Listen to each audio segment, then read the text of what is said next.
संसद सदस्यता गंवाने के बाद राहुल गांधी ने की प्रेस कॉन्फ्रेंस।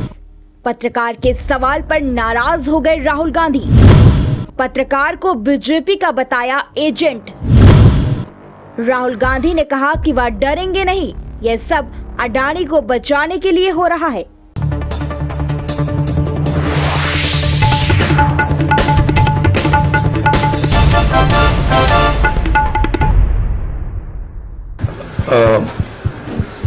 आप सब से काफी बार बोला है कि हिंदुस्तान में लोकतंत्र पर आक्रमण हो रहा है और इसका हमको हर रोज नए नए उदाहरण मिल रहे हैं।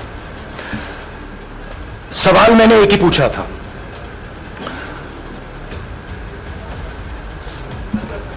फाउंडेशन पे जाता हूं। अदानी जी की शेल कंपनीज हैं,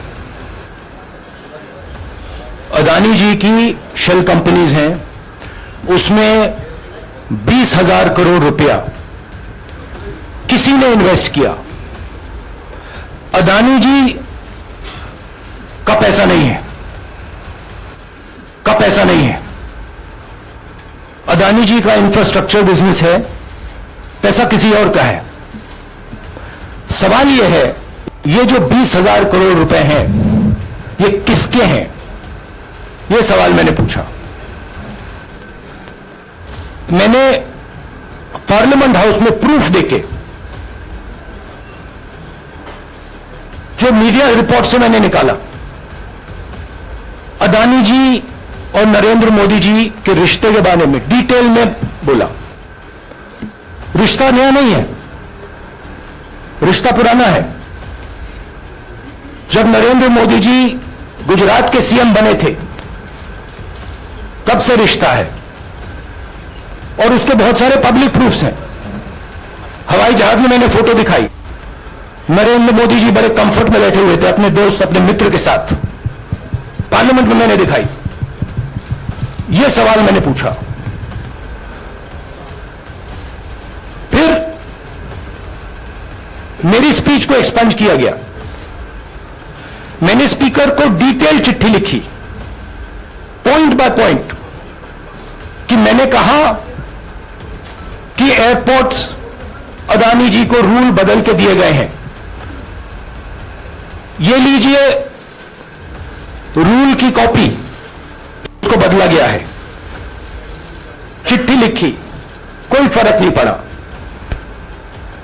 फिर मेरे बारे में मंत्रियों ने पार्लियामेंट में झूठ बोला, बोला कि मैंने विदेशी ताकतों से मदद मांगी। मैंने ऐसी कोई बात नहीं की है। मैंने कहा स्पीकर से, मैंने जाके कहा, स्पीकर सर, पार्लियामेंट का नियम है कि अगर किसी मेंबर पर कोई एक्यूजेशन लगाता है तो उस मेंबर को जवाब देने का हक होता है। मैंने एक चिट्ठी लिखी, उस चिट्ठी का जवाब नहीं आया।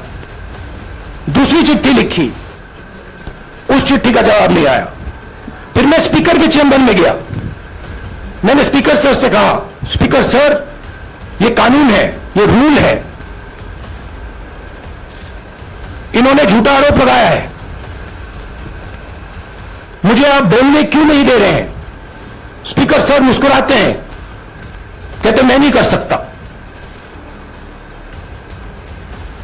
और फिर उसके बाद आपने सबने देखा क्या हुआ।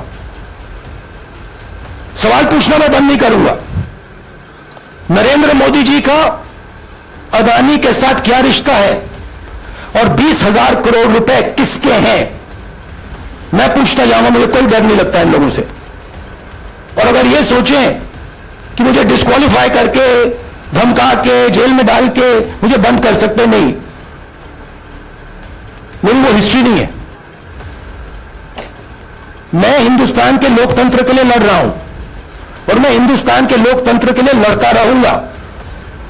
इससे पहले राहुल गांधी ने कहा कि आज के हिंदुस्तान में पार्टियों को मीडिया और बाकी संस्थाओं से जो सपोर्ट मिलता था, वह अब नहीं मिलता है। मोदी सरनेम पर सजा मिलने के बाद सवाल पर राहुल गांधी ने कहा, यह ओबीसी का मामला नहीं है, यह मोदी जी और अडानी के रिश्ते का मुद्दा है। यह मेरी तपस्या है, जीवन की तपस्या है। चाहे मुझे जेल में डाले, मुझे कुछ फर्क नहीं पड़ता। मुझे अपनी तपस्या करनी है। मैं वायनाड के लोगों के लिए एक चिट्ठी लिखूंगा कि मेरे दिल में उनके लिए क्या है। मुझे इसलिए डिस्क्वालीफाई किया गया कि प्रधानमंत्री मेरी अगली स्पीच से डरते हैं। वह मेरे अगले भाषण से डर रहे थे जो अडानी पर होने वाला था। मैंने यह उनकी आंखों में देखा है। तो वह मेरे अगले भाषण से घबराए हुए थे। वह नहीं चाहते थे कि संसद में मेरा अगला भाषण हो।